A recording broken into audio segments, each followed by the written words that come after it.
Hello students, welcome back. और जैसे कि आपको पता है हम चैप्टर पढ़ रहे हैं cell the unit of life, right. आज है लेक्चर नंबर 13 और इसमें हम बहुत ही इंपॉर्टेंट टॉपिक पढ़ने वाले हैं, न्यूक्लियस, राइट। न्यूक्लियस के अलावा जो है हम क्रोमोसोम के बारे में कुछ जनरल इंट्रोडक्शन पढ़ने वाले हैं, राइट। और lecture number 12 that is last lecture, उसमें हमने डिस्कस किया था माइक्रो बॉडीज, पेरोक्सीजोम्स होते हैं, ग्लाइऑक्सीजोम्स होते हैं, राइट। इसके अलावा स्पेरियोसोम्स भी होते हैं जो कि हमने पढ़ा था लेक्चर नंबर 11 में, राइट। और इसके अलावा हमने 12th लेक्चर में ये भी पढ़ा था कि what are ribosomes, right.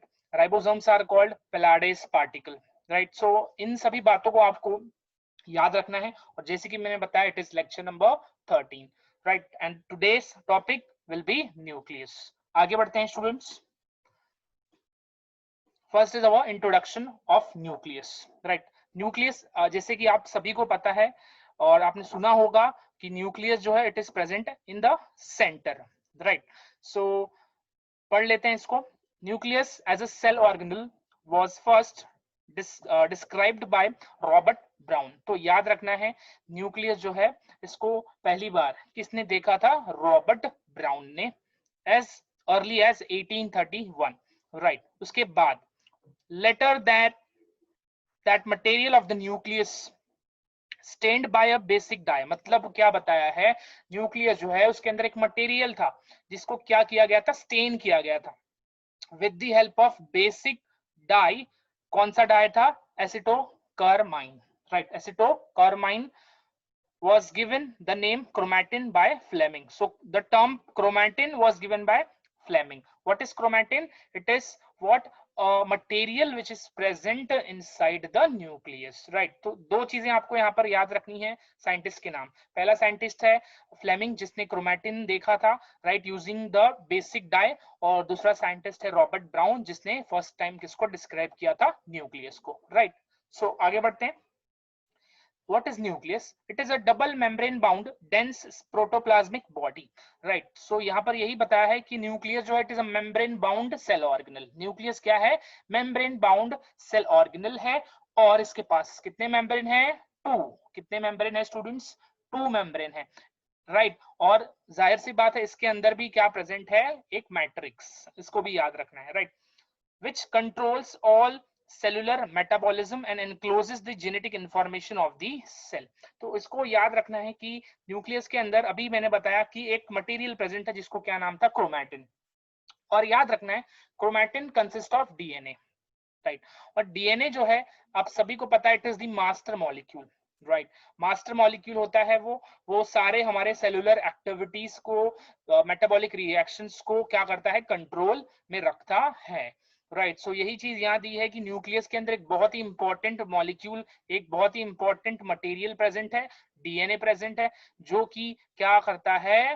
Control करता है all the metabolic reactions, right. और इसीलिए यहाँ पर डायरेक्टली बोला है कि जो न्यूक्लियस है यही क्या कंट्रोल कर रहा है? Cellular metabolism, right. तो समझो इस बात को, यहाँ पे डायरेक्ट बताया है कि न्यूक्लियस जो है it controls all the cellular metabolism, right. जबकि उसके अंदर का जो मटेरियल है वो है जो कि क्या करता है? सारे मेटाबॉलिज्म को कंट्रोल करता है, राइट। आगे बढ़ते हैं।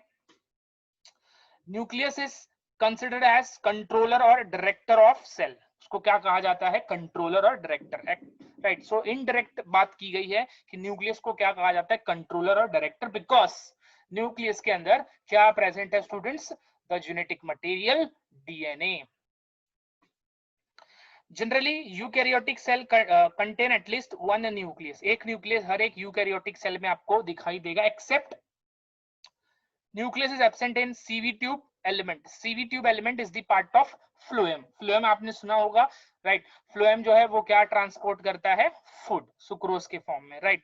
सो ये जो है CV ट्यूब एलिमेंट एक phloem का पार्ट है और CV ट्यूब एलिमेंट एक सेल है जिसके अंदर जो न्यूक्लियस है वो एब्सेंट होता है। इसके अलावा न्यूक्लियस कहाँ एब्सेंट होता है? In the mature RBC of mammals, right.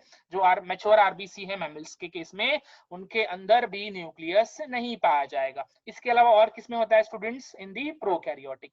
Prokaryotic के अंदर भी जो न्यूक्लियस है it is absent.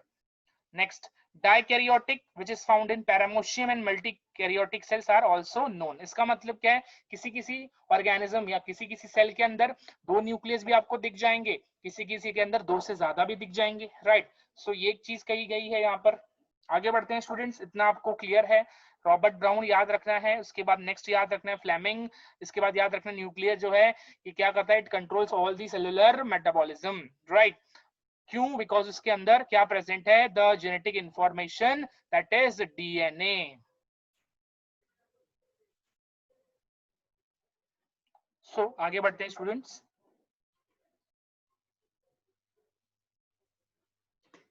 So next heading is what, structure of interphase nucleus. अब जो इंटरफेस होता है उसके जो इंटरफेस होता है उसमें न्यूक्लियस का स्ट्रक्चर कैसा होता है, राइट। इंटरफेस क्या होता है स्टूडेंट्स, ये एक सेल का जो साइकिल होता है, एक सेल का जो लाइफ साइकिल होता है उसका एक पार्ट होता है। इंटरफेस होता है और एक एमफेस होता है, राइट।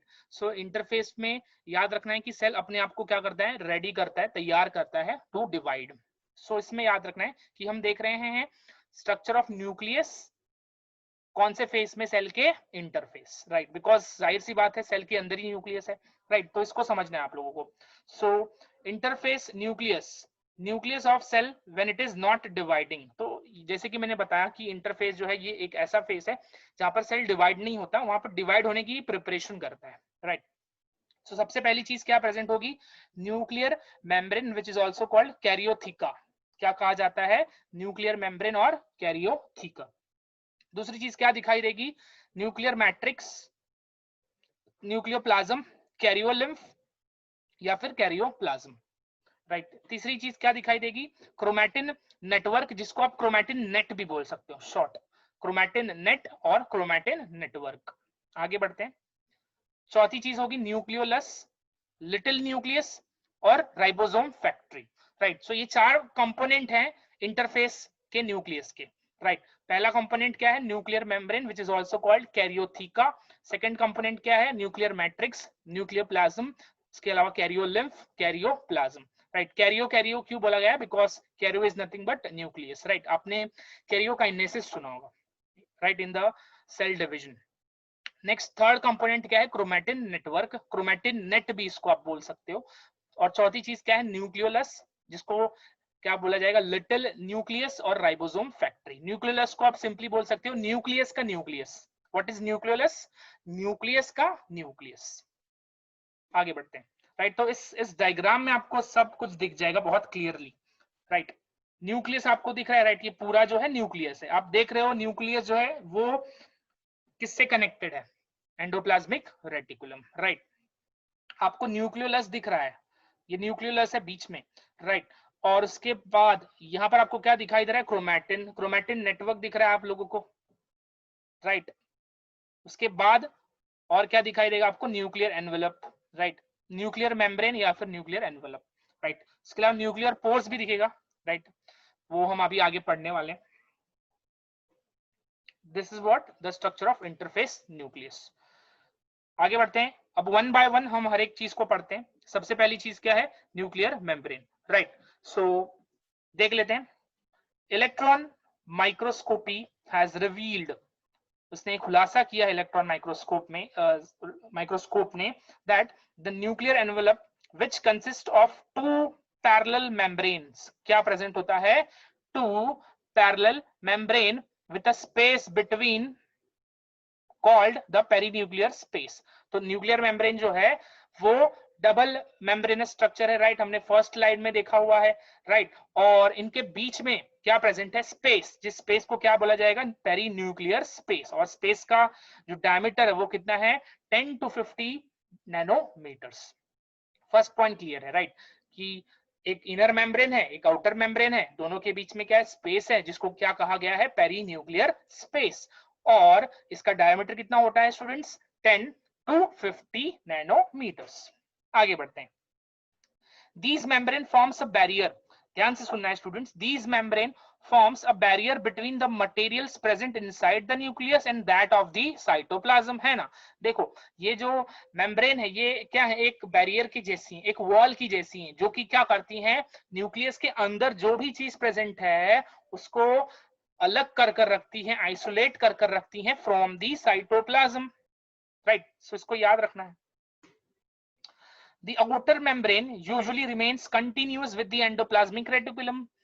अभी इससे पहले वाले स्लाइड में हमने एक पिक्चर देखी है, राइट, जिसमें देखा हमने कि न्यूक्लियस जो है उससे कौन कनेक्टेड है, एंडोप्लाज्मिक रेटिकुलम। और जाहिर सी बात है कि आउटर मेम्ब्रेन मतलब ये सबसे बाहर का हिस्सा होगा न्यूक्लियस का, आउटर मेम्ब्रेन है तो बाहर का हिस्सा होगा, जाहिर सी बात। तो यही है जो क्या होता है, कनेक्टेड होता है students with endoplasmic reticulum, right. So इसको याद रखना है कि आउटर मेम्ब्रेन ही है जो क्या रहता है, continuous with the endoplasmic reticulum, या फिर कह सकते हो कनेक्टेड रहता है विद एंडोप्लाज्मिक रेटिकुलम। इस वजह से उसके ऊपर भी आपको क्या दिखाई देंगे, कुछ ribosomes and also bears ribosomes on it. आगे बढ़ते हैं, बहुत ध्यान से सुनना है स्टूडेंट ये point. At a number of places the nuclear envelope is interrupted. तो यहाँ पर बताई गई है कि ये जो दो मेम्ब्रेन है, इनर एंड आउटर मेम्ब्रेन, वो बीच बीच में क्या है, रुकी हुई है, राइट। उनके जो कनेक्शंस है वो बीच बीच में रुके हुए हैं, राइट। ये दोनों ऐसे प्रेजेंट है, राइट। सो इनके बीच में कहीं कहीं पर क्या है, रुकावट है, राइट। और ये रुकावट किसकी है, माइन्यूट पोर्स की, राइट।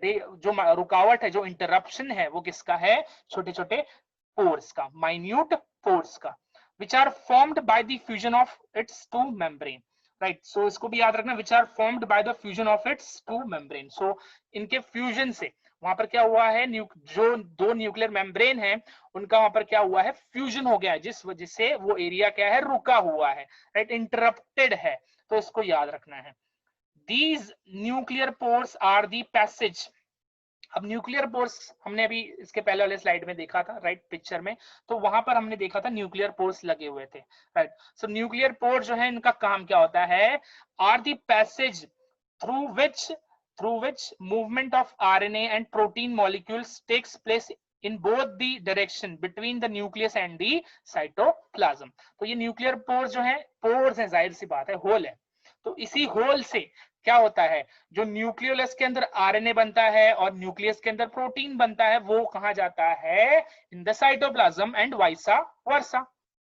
आप सभी को पता है न्यूक्लियस में क्या होता है, ट्रांसक्रिप्शन होता है, राइट। ट्रांसक्रिप्शन से क्या बनता है, एमआरएनए बनता है, राइट। तो ये एमआरएनए मॉलिक्यूल बाहर जाता है और इस बाहर जाने के लिए उसके पास जो रास्ता है उसको क्या कहा जाएगा, न्यूक्लियर पोर। और अगर साइटोप्लाज्म से कोई चीज अंदर भी आनी है तो उसके लिए भी रास्ता क्या है, nuclear pore. Is this clear? तो इतना याद रखना है about the nuclear membrane, right. Nuclear membrane, right, they are interrupted at certain regions, उस रीजन को हम बोलेंगे न्यूक्लियर पोर। न्यूक्लियर पोर जो है, they are what, the tunnel, आप बोल सकते हो टनल या फिर पैसेज, जहां से क्या होता है, movement of RNA and protein, right, from the cytoplasm to into the nucleus और from the nucleus into the cytoplasm. आगे बढ़ते हैं जल्दी। अब इस डायग्राम में आपको दिख रहा होगा, पोर्स दिख रहे हैं आपको, right. The nuclear pore is guarded, ध्यान से सुनना है students, the nuclear pore is guarded by a octagonal discoid structure of nucleoplasmin protein. तो यहां पर आपको डिस्क शेप का स्ट्रक्चर क्लियर कट दिखाई देगा। तो ये गार्ड कर कर रखना, राइट। तो एक डंबल शेप का कुछ आपको स्ट्रक्चर दिखाई देगा, किसका, न्यूक्लियर पोर का। तो ये जो गार्ड है ये किसका है, न्यूक्लियोप्लाज्मिन प्रोटीन, वेरी इंपॉर्टेंट। आगे बढ़ते हैं। The inner side of inner nuclear membrane, right. अब इस डायग्राम में अंदर की तरफ देखना है, ये अंदर की तरफ है, राइट। तो ये जो इनर साइड है, इनर साइड का जो इनर साइड है इनर न्यूक्लियर मेम्ब्रेन का, it is lined by nuclear lamina. It is lined by what, nuclear lamina. This structure, ये जो लैमिना दिख रहा है, ये देखो छोटे से धागे दिख रहे हैं, राइट, यही क्या है, न्यूक्लियर लैमिना है। और ये न्यूक्लियर लैमिना किससे बनता है, फिलामेंट ऑफ लैमिना प्रोटीन। ये है फिलामेंट्स। फिलामेंट्स मतलब क्या होते हैं, आपको पता है, धागे होते हैं, राइट। सो ये जो धागा है ये किसका है, लैमिना प्रोटीन्स का, राइट। तो इसको याद रखना है। पहली चीज क्या याद रखना है, न्यूक्लियर पोर जो है, it is guarded by octagonal discoid structures known as nucleoplasmin protein. दूसरी चीज याद रखनी है कि इनर मेम्ब्रेन के अंदर की तरफ एक लैमिना प्रेजेंट है, राइट, एक कवर प्रेजेंट है, राइट। और वो कौन से फॉर्म में प्रेजेंट है, they are present in the form of filament. और वो फिलामेंट किसकी है, लैमिना प्रोटीन की। इसमें आपको अगेन दिखाई देगा वो डिस्क शेप का, स्ट्रक्चर। न्यूक्लियर पोर मैं बार बार दिखाने की आपको कोशिश कर रहा हूं कि न्यूक्लियर पोर कैसे दिखते हैं, राइट। सो आगे बढ़ते हैं। नेक्स्ट अब है न्यूक्लियोप्लाज्म। हम स्ट्रक्चर देख रहे हैं, इंटरफेस न्यूक्लियस का स्ट्रक्चर देख रहे हैं। मैं फिर से बता रहा हूं, हम क्या देख रहे हैं, इंटरफेस न्यूक्लियस का स्ट्रक्चर। इसमें हमने पहला पार्ट देखा, nuclear membrane, inner and outer membrane, and they are interrupted at certain region known as nuclear pore. Nuclear pore से अंदर बाहर हो सकता है आरएनए एंड प्रोटीन्स। नेक्स्ट है न्यूक्लियोप्लाज्म। न्यूक्लियोप्लाज्म को क्या गया है, न्यूक्लियस का मैट्रिक्स है, कैरियोलिम्फ, कैरियोप्लाज्म, राइट, या फिर न्यूक्लियर सैप। न्यूक्लियोप्लाज्म और nuclear SAP is a ground substance. ये दिख रहा है आपको, ये पूरा एरिया जिसके अंदर आपको न्यूक्लियोलस दिखेगा, जिसके अंदर आपको क्रोमैटिन दिखेगा, राइट, वो जो जगह है उसी को हम क्या बोलेंगे, the nucleoplasm, karyolymph, karyoplasm, nucleus sap या न्यूक्लियर सैप, राइट। सो क्या कहा गया है देख लेते हैं। न्यूक्लियोप्लाज्म और nucleosap is a ground substance of nucleus which is a complex colloidal formed by a number of chemicals like nucleotide present है, proteins present है, ATPase, right, ATPs present है, not ATPase, ATPs present है और enzymes present है, right। तो ये कुछ molecules present है जिनका कुछ definitely role है। प्रोटीन ATPs का काम क्या होगा, एनर्जी देना। एंजाइम्स का क्या काम होगा, रिएक्शन में पार्ट लेना, राइट। और जाहिर सी बात है न्यूक्लियोटाइड का क्या काम होगा, एक लेंथ बनाना डीएनए की, राइट। उसके अलावा क्या प्रेजेंट है, देखो क्रोमैटिन नेटवर्क है या फिर क्रोमैटिन नेट बोल सकते हो। उसके अलावा क्या प्रेजेंट है, nucleolus, they are also the component of nucleoplasm. तो मैट्रिक्स में बहुत कुछ प्रेजेंट है, मैट्रिक्स में प्रोटीन्स प्रेजेंट है, मैट्रिक्स में एंजाइम्स प्रेजेंट, मैट्रिक्स में न्यूक्लियोटाइड्स प्रेजेंट है, मैट्रिक्स में एटीपीस प्रेजेंट है, राइट। इनके अलावा भी कुछ चीजें प्रेजेंट है, जैसे मैंने बताया क्रोमैटिन नेटवर्क है एंड न्यूक्लियोप्लाज्म। इस केस में देख सकते हो आप, डायग्राम में क्लियर कट दिखेगा आपको, राइट। ये जो धागा है ये किसका है, क्रोमैटिन नेटवर्क है, ये धागा ही है क्रोमैटिन नेटवर्क। आगे बढ़ते हैं स्टूडेंट्स, अब क्रोमैटिन नेटवर्क की बात कर लेते हैं। तीसरा कंपोनेंट, दो कंपोनेंट खत्म, nuclear membrane it is clear, then the nucleoplasm it is clear. आगे बढ़ते हैं, chromatin network, right. This term was given by Fleming, फिर से बता दिया। Interface nucleus has a loose and indistinct network of nucleoprotein fibers. Loose होते हैं और दिखाई नहीं पड़ते हैं सही से, राइट। और ये क्या होता है, nucleoprotein fibres called chromatin which is embedded in the nucleoplasm, right, जो कि कहाँ रखे हुए हैं, in the matrix of the nucleus. Chromatin network, अब ध्यान से देखना है, क्रोमैटिन नेटवर्क, क्रोमैटिन नेट या क्रोमैटिन, ये किससे बनता है। Chromatin network is formed of DNA and histone protein complexes. Histone protein complexes and DNA are the component of chromatin network, IMP, important. Next, chromatin fibers contain genetic information, right? Chromatin fibers will contain what, the genetic information.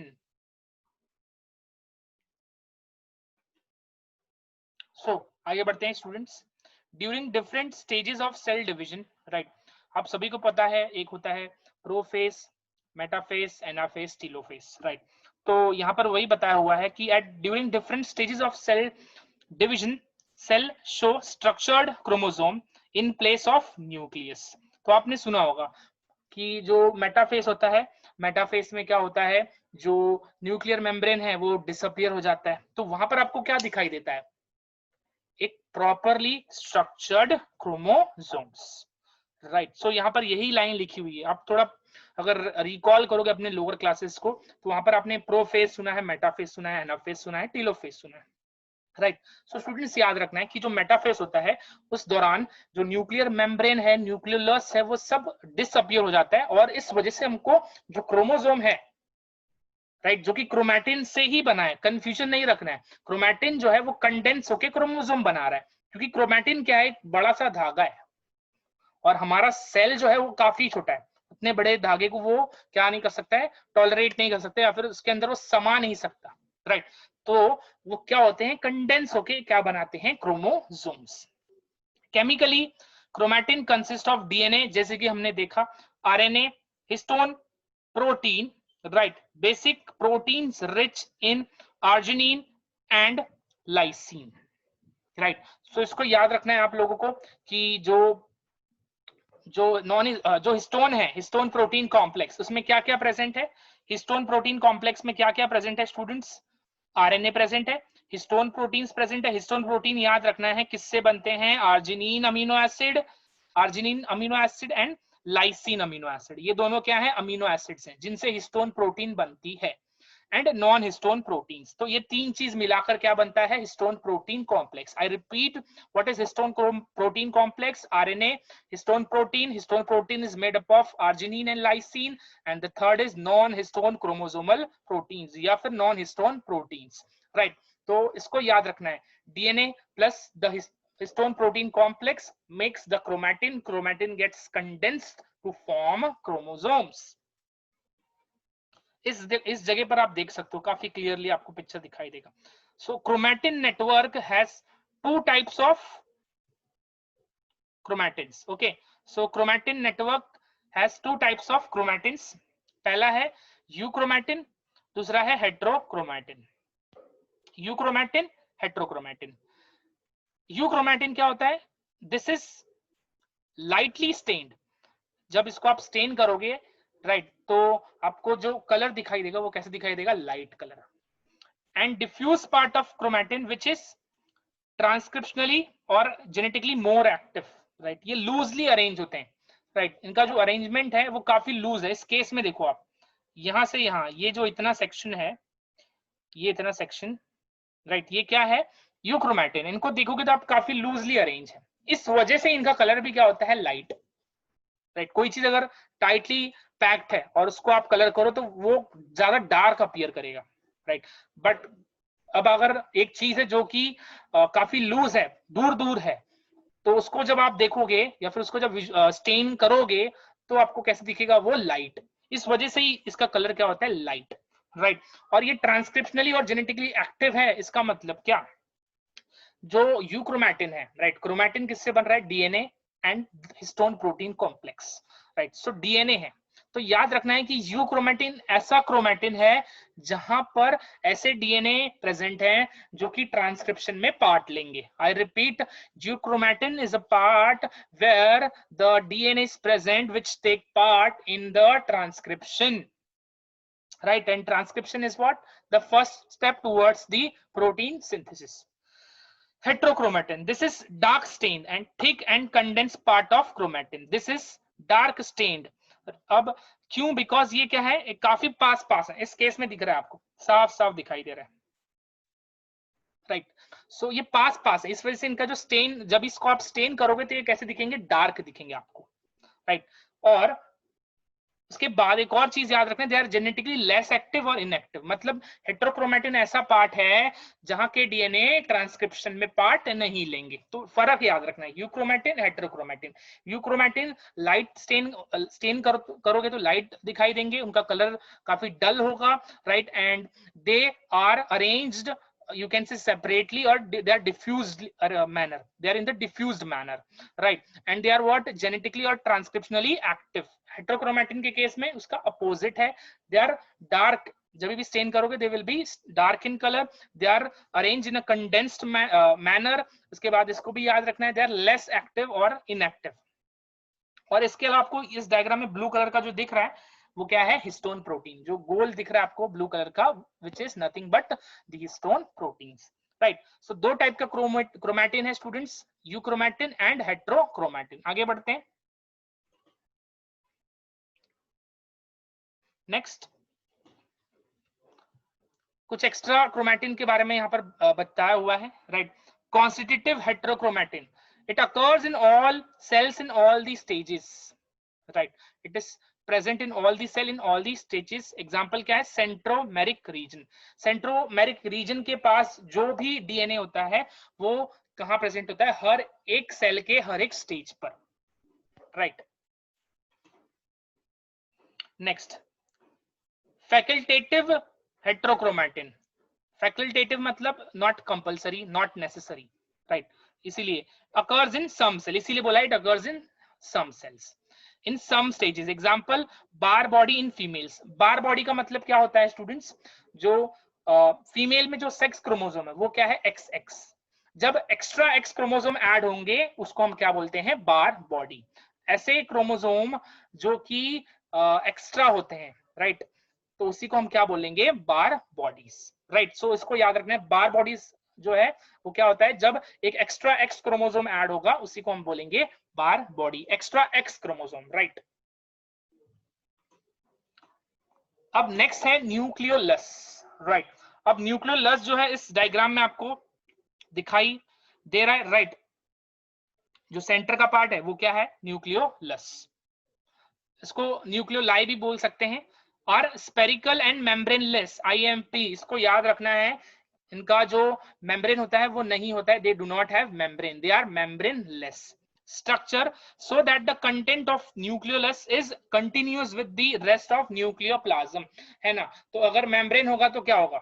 जो nucleolus के अंदर जो भी चीज है वो nucleus के अंदर नहीं, न्यूक्लियोप्लाज्म में नहीं जा पाएगी. राइट, फिर से बता रहा हूं, जो न्यूक्लियोलस है इट इज मेम्ब्रेनलेस बिकॉज जो न्यूक्लियोलस के अंदर चीजें हैं वो न्यूक्लियोप्लाज्म में नहीं आ पाएंगी. राइट, तो इस वजह से वहां पर मेम्ब्रेन नहीं है, ताकि न्यूक्लियोप्लाज्म और न्यूक्लियोलस का वहां पर कंटिन्यू क्या हो? इंटरैक्शन हो. राइट, आगे बढ़ते हैं. Nucleolus is a site for active ribosomal RNA synthesis. Ribosomal RNA का मतलब क्या होता है? rRNA. आपको राइबोसोम के केस में ही मैंने बताया था कि राइबोसोम्स कहां बनते हैं? In the nucleolus. राइबोसोम कहां बनते हैं? In the nucleolus. And ribosome is made up of two component, ribosomal RNA and proteins. तो उनका सिंथेसिस कहां होता है? In the nucleolus. ये याद रखना है कि nucleolus is the site for active ribosomal RNA synthesis. या फिर आप बोल सकते हो राइबोसोम के फॉर्मेशन के लिए. राइट, वहां पर भी किसकी जरूरत पड़ती है? न्यूक्लियोलस की. Right, nucleolus usually attached to chromatin. Nucleolus usually attached to chromatin or chromosome at specific site called nucleolar organizer region, shortly known as NOR. NOR. It is shortly known as NOR. आगे बढ़ते हैं students. Nucleolus जैसे मैंने बताया is called ribosome factory of cell. इसको याद रखना है. राइबोसोम का सिंथेसिस और you can say biogenesis of ribosome, right, occurs in the nucleolus. Larger and more numerous nucleoli are present in cell actively carrying out protein synthesis. Right, nucleoli कह लो या nucleolus कह लो, same चीज है. तो ये ज्यादा नंबर में, राइट, और बहुत ज्यादा साइज में भी पाए जाते हैं in case where the cell is performing protein synthesis. Right students, तो ये न्यूक्लियस के बारे में आप लोग को याद रखना है. 4 part: nuclear membrane, nucleolus, nucleoplasm, chromatin network. Chromatin network is made up of what? The DNA and the histone protein complex. Histone protein complex 3 चीजों से बन रहा है. RNA, histone protein. Histone protein is rich in lysine and arginine. Right, तीसरी चीज क्या याद रखनी है आपको? The non histone proteins. ये तीनों से क्या बनता है? Histone protein complex. एक और चीज, न्यूक्लियस को अगर देखना है तो उसके लिए सबसे बेस्ट फेज कौन सा है? Interphase. Very very IMP. If you want to visualize the nucleus in the cell, right, you have to see them under the stage of interphase. Chromosome के बारे में हम इंट्रोडक्शन पढ़ लेते हैं आज. Right, at the time of cell division the chromatin material gets condensed. जैसे मैंने बताया chromatin material जो है एक नेटवर्क के फॉर्म में छोटे छोटे छोटे छोटे छोटे लॉन्ग थ्रेड है. राइट, तो ये जो धागे हैं इनको क्या करना है? कंडेंस करना है, बिकॉज जैसे बताया मैंने सेल के अंदर वो समा नहीं सकते. Right, so this chromatin material get condensed to form chromosomes. Thus chromosome is highly condensed form of chromatin. इसको याद रखना है. What is chromosome? Highly condensed form of chromatin. Chromosome is the highly condensed form of chromatin. Chromatin is made up of DNA and histone protein complex, or you can say it is a network of thin thread. Chromosomes are not visible during interface, क्योंकि वो तब कौन से form में होते हैं, chromatin network के form में, तो कैसे दिखेंगे क्रोमोसोम, नहीं दिखेंगे, right. But during different stages of cell division, cell show structured chromosome in place of nucleus, जो कि हमने ऑलरेडी पढ़ा हुआ, राइट। सो नेक्स्ट देखते हैं, chromosome can be best studied at metaphase, very very important. अगर क्रोमोसोम को हमको अच्छे से देखना है अंडर माइक्रोस्कोप, तो इसके लिए सबसे बेस्ट फेस कौन सा है, मेटाफेस। और न्यूक्लियस के लिए कौन सा है, इंटरफेस, कंफ्यूजन नहीं रखना है। Because size of chromosome in this is shortest. Chromatin network जो है वो कंडेंस होके क्या बनाएगा, क्रोमोसोम। और क्रोमोसोम को देखना है तो मेटाफेस होगा, जहां पर वो छोटा दिखेगा और क्लियर दिखेगा, काफी कंडेंस होगा, वो काफी क्लियर रहेगा, छोटा रहेगा, राइट। सो इसको याद रखना है। Shape of chromosome is studied at anaphase stage, इसको भी याद रखना है कि अगर हमको क्रोमोसोम का शेप जो है उसको देखना है कि कैसा दिख रहा है, एक्स शेप है, वाई शेप है, तो उसके लिए कौन सा फेस है, एनाफेस, राइट। तो तीन बातों का याद रखना है, न्यूक्लियस को देखना है तो इंटरफेस, मेटाफेस में आपको क्रोमोसोम दिखाई दे सकता है, राइट। साइज साइज जो है वो क्या हो जाता है, कंडेंस हो जाता है, शॉर्ट हो जाता है इस वजह से। और अगर उसका शेप आपको स्टडी करना है, उसके लिए कौन सा फेज है, एनाफेस। आगे बढ़ते हैं स्टूडेंट्स। सो इसको ध्यान से आपको कॉन्सेप्ट समझना है। The number of chromosomes in a gamete is called genome, right. So इसको याद रखना है कि number of chromosome in a gamete is called genome, और a complete set which is known as N. N is what, one set of chromosome. N को क्या बोलेंगे, one set of chromosome, right. और inherited as a unit from one parent is known as genome, right। so genome का मतलब याद रखना है number of chromosome in a gamete। इससे सिंपल आपको नहीं समझना है, राइट, कोई समझाएगा नहीं। What is genome, number of chromosome in a gamete. Gamete क्या होता है, haploid, right. Gametes are the cells which take part in the fertilization. A single human cell, एक जो सेल होता है ह्यूमन का, approximately 2 metre long thread of DNA, 2 metre का DNA होता है। सेल बहुत छोटा है, न्यूक्लियस उससे भी छोटा है, राइट। सो कैसे आएगा, तो उसको क्या करना पड़ेगा, कंडेंस। जब हम डीएनए को कंडेंस करेंगे with the help of histone protein complex, तभी तो डीएनए किसके अंदर आ पाएगा, inside the nucleus, right. Distributed among it's 46 chromosome और 23 पेयर्स। तो जो 2.2 मीटर का डीएनए या फिर 2 मीटर का जो डीएनए है, उससे कितने ह्यूमन क्रोमोसोम बनते हैं, 23 पेयर्स और 46, वेरी वेरी इंपॉर्टेंट। 2 मीटर का जो बड़ा सा डीएनए होता है, उससे कितने क्रोमोसोम बनते हैं ह्यूमन के केस में, 23 पेयर्स और 46, राइट। सो यहां पर आपको दिख रहा है एक डायग्राम, यहाँ पर ऑर्गेनिज्म के नाम दिए हुए हैं सारे। ये 1 to 6 जो है वो है प्लांट्स के, 7 to 13 है किसके, एनिमल्स के, राइट। सो ये हो गया जीनोम। जीनोम मतलब याद रखना है number of chromosome in the gametes. Gametes क्या होता है, एन, राइट। इसको याद रखना है। अभी हमने यहाँ पर एन देखा, राइट। इसके पहले वाली स्लाइड में हमने क्या देखा, एन, राइट। सो यहाँ पर देखो n is what, a complete set, और जीनोम, तो इसको याद रखना है, ये हमेशा क्या होगा, एन, राइट। तो यहाँ पर आपको एन सारे दिखाई देंगे। ह्यूमंस में देखो एन कितना है, गैमेट्स कितने होते हैं, 23 ना। 23 जो क्रोमोसोम्स होते हैं, 23 क्रोमोसोम, वो ही क्या बनाते हैं, they are nothing but gametes, right. Meiocytes मतलब सोमैटिक सेल्स। मियोसाइट्स क्या होता है, सोमैटिक सेल्स। तो उनमें क्या है, 2n, राइट। 2n मतलब n अगर 23 है, अब ह्यूमन की बात कर रहे हैं, n अगर 23 है तो n को मल्टीप्लाई करना है बाय 2, तो 23 को 2 से मल्टीप्लाई करोगे तो you will get 46, right students. So इसको याद रखना है। So this was for lecture, right. And chromosome अभी हम उसका टाइप पढ़ने वाले हैं, राइट। उसका स्ट्रक्चर की स्टडी करेंगे कैसे दिखता है in the upcoming lectures. Thank you very much.